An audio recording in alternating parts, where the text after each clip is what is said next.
쉼터 가족 여러분, 안녕하십니까? 쉼터지기 김덕겸 목사입니다. 영혼의 쉼터 김덕겸 TV를 개국한 지가 벌써 1년이 다 되어 갑니다. 2019년 11월 14일 첫 방송을 송출을 했고요. 하박국 2장 14절의 말씀처럼 물이 바다를 덮는 것처럼 하나님의 말씀으로 세상이 덮여지기를 원하는 믿음과 비전을 가지고 시작했는데요. 오늘이 벌써 300회째를 맞이했습니다. 아직은 구독자의 수가 그렇게 많지 않고 또 매일 들어오시는 성도님들의 수도 그렇게 많지는 않지만 이 사역은 계속하게 될 것입니다. 하나님의 마음이죠. 온 세상이 하나님의 말씀으로 덮여지는 그날까지 이 사역은 계속될 것입니다. 여러분 지금까지 많이 사랑해 주시고 또 애청해 주셨는데 주변에 많은 분들에게 알려주시고요. 또 복음을 전하는 사명으로 주변 분들에게 전파해 주시면 더욱더 힘이 되겠습니다. 오늘 우리가 상고하려고 하는 본문 말씀은 시편 37편 말씀입니다. 시편 37편은 시편 가운데 특별히 악인들과 관련된 말씀을 구체적으로 언급하고 묘사하고 있는 말씀인데요. 다윗은 본인의 삶의 현장 가운데서 경험했던, 본인이 친히 경험했던 많은 아픔과 그리고 슬픔과 고통 속에서 경험한 만난 인격적인 하나님에 대해서 구체적으로 잘 가르쳐주고 있고요. 특별히 오늘 본문에서는 악인들의 형통함을 바라보면서 우리 믿는 사람들이 어떤 자세를 가져야 되는가. 오늘 본문의 말씀을 통해서 우리가 이 세상을 살아가면서 우리에게 다가오는 여러 가지 불합리하고 또 불공평한 악인들이 득세하는 것과 같은 그런 상황을 바라보면서 어떻게 우리가 신앙적 자세를 가져야 되는지 배우는 시간이 되기를 바랍니다. 먼저 오늘 본문에 보면 다윗은 악인들의 모습 그리고 악인들의 형통할 때에 우리가 어떤 자세를 가져야 되는가, 그리고 마지막으로 하나님께서 공의를 행하시는 하나님께서 악인과 의인들에게 어떻게 대우하시고 처리하시는가에 대해서 자세하게 가르쳐주고 있습니다. 먼저 1절과 7절, 8절에서 다윗은 악인들의 형통함을 바라보면서 우리가 어떤 자세를 가져야 되는지 믿음의 관점을 가르쳐주고 있습니다. 1절에서 이렇게 말씀합니다. 악을 행하는 자들 때문에 불평하지 말며 불의를 행하는 자들을 시기하지 말라라고 말씀합니다. 하나님을 경외하지도 않고 하나님을 인정하지도 않고 또 하나님의 말씀을 무시하면서 살아가는 악인들이 이 세상에서 잘되고 형통하는 그런 모습을 볼 때에 오늘 본문에서 다윗은 부러워하지 마라. 또 악인들의 그런 형통을 보면서 시기하지도 말고 불평하지도 말라라고 우리에게 가르칩니다. 7절에 보면 여호와 앞에 잠잠하고 참고 기다려라. 자기 길이 형통하며 악한 꾀를 이루는 자 때문에 불평하지 말라라고 말씀합니다. 하나님을 인정하고 하나님을 신뢰하고 하나님 말씀대로 살아가는 우리들은 어려운데 어찌해서 하나님을 알지도 못하고 하나님의 말씀에 불순종한 악인들이 저렇게 잘 사는가.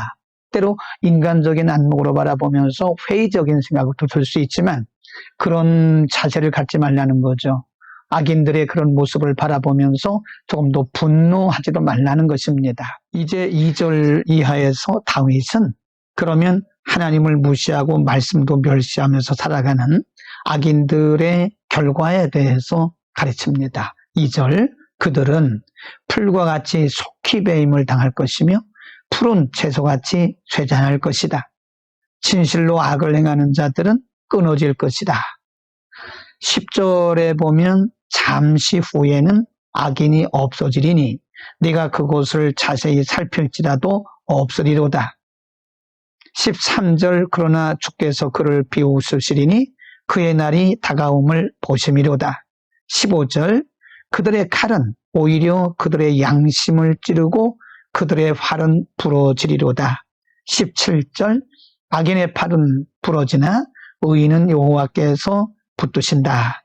20절에 보면 악인들은 멸망하고 여호와의 원수들은 어린 양의 기름같이 타서 연기가 되어 없어질 것이다 라고 말씀합니다.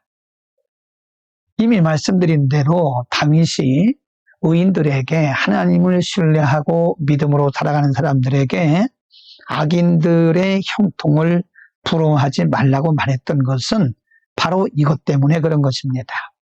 악인들이 일시적으로는 매우 형통하고 매우 득세하는 것처럼 보일지라도 형통한 모든 것들이 이제 곧 사라지게 되고 공의로우신 하나님께서 그들의 종말이 오게 하신다고 하는 말씀입니다.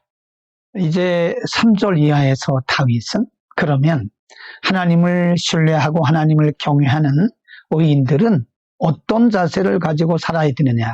악인들이 득세하고 악인들이 형통하는 것처럼 보이는 혼돈된 세상 가운데서 그러면 의인들은 어떤 자세를 가지고 믿음의 중심을 지키며 살아야 되는지를 3절 이하에서 가르쳐주고 있습니다.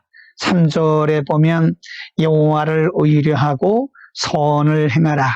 땅에 머무는 동안 그의 성실을 먹을거리로 삼을지어다. 악인들의 형통과 득세함을 보고 실망하거나 회의적인 마음을 갖지 말고 오히려 하나님을 더욱더 신뢰하고 하나님께 소망을 두라. 그런 말씀이겠죠. 4절 말씀 또 여호와를 기뻐하라. 그가 내 마음의 소원을 내게 이루어 주실 것이다. 5절 내 길을 여호와께 맡기라. 그를 의지하면 그가 이루시고 6절 내 의의를 빛같이 나타내시며 내 공의를 정오의 빛같이 하실 것이다. 9절 말씀 진실로 악을 행하는 자들은 끊어질 것이나 여호와를 소망하는 자들은 땅을 차지할 것이다. 11절 말씀에도 이런 말씀합니다. 그러나 온유한 자들은 땅을 차지하며 풍성한 화평으로 즐거워할 것이다 라고 말씀하고 있습니다. 분명히 말해서 악인들의 형통과 악인들의 득세하는 것은 한순간이라고 하는 것입니다. 공의로 세상을 판단하시고 통치하시는 하나님께서 악인들의 악을 반드시 꺾으시고 하나님을 의뢰하고 하나님을 신뢰하고 말씀대로 살아가는 자들에게는 하나님의 때에 하나님께서 풍성한 은혜로 갚아주신다고 하는 말씀입니다. 여러분, 믿는 자들은 이 세상에 살아가면서 악인들의 형통함을 보면서 한 번쯤은 우리가 회의적인 생각을 가질 수도 있습니다. 우리는 이렇게 열심히 하나님을 섬기고 기도하고 예배드리고 또 하나님의 말씀대로 순종하고 살아가는데 우리는 때로 어렵거든요. 반면에 하나님을 무시하고 말씀을 멸시하고 하나님을 인정하지도 않는 그런 악인들은 오히려 더 잘 살고 잘 먹고 부자로 삽니다. 형통한 것처럼 보입니다. 그러나 오늘 본문에서 분명히 그것은 일시적인 현상이라고 말씀했습니다. 여러분, 우리는 이 세상을 하나님의 관점으로 바라봐야 됩니다. 물질적 관점으로 바라보면 이 세상의 성공적 관점으로 바라보게 되면 우리는 순간순간 우리의 모습과 저들의 모습이 비교가 되어서 때로는 회의적인 생각이 들 수도 있습니다. 그건 사실입니다. 인간이기 때문에 그럴 수도 있습니다. 그러나 우리의 관점은 이 세상의 관점, 이 세상의 물질적 관점이 아닙니다. 하나님의 관점으로 하나님이 세상을 통치하시고 하나님께서 공의로 세상을 다스리시기 때문에 하나님을 경외하고 하나님 말씀대로 살고 하나님을 사랑하는 자들에게 하나님 반드시 승리를 주시고 하나님이 그에 합한 은혜를 풍성하게 주실 줄로 믿습니다. 우리는 하나님의 관점으로 세상을 바라봐야 이 세상을 넉넉히 이길 수가 있는 것입니다. 신앙은 관점이 바뀌는 것입니다. 관점이 바뀌지 않으면 우리가 신앙생활을 하면서도 여전히 우리는 낙심하고 절망하고 때로는 우리가 갈등하게 될 것입니다. 그러나 우리의 이 세상적 물질적 관점은 우리의 힘과 우리의 노력과 우리의 경험으로 되는 것이 아니고요. 우리가 말씀과 성령으로 늘 충만해질 때 기도와 예배를 통해서 하나님 관점으로 점진적으로 바뀌어져 가는 것입니다. 우리가 비록 이 세상에 살고 있지만 이 세상에서 하나님의 은혜와 하나님의 나라를 누리는 복된 삶이 되기를 축복합니다. 기도하겠습니다. 걸어가신 아버지, 오늘 다윗을 통해서 우리에게 가르쳐 주신 말씀 감사합니다. 때로 우리는 악인들의 득세함과 형통함을 바라보면서 때로는 회의적인 생각, 때로는 우리가 절망에 빠질 때도 있으나 오히려 오늘 말씀을 통해서 하나님의 관점으로 모든 것을 하나님 앞에 맡기고 하나님을 바라보라고 말씀하심을 우리가 믿고 그 말씀 붙들고 살겠습니다. 우리의 관점이 세상적 물질적 관점에서 성경적 하나님 관점으로 바뀌도록 은혜를 더하여 주옵소서. 예수 그리스도의 이름으로 기도드립니다.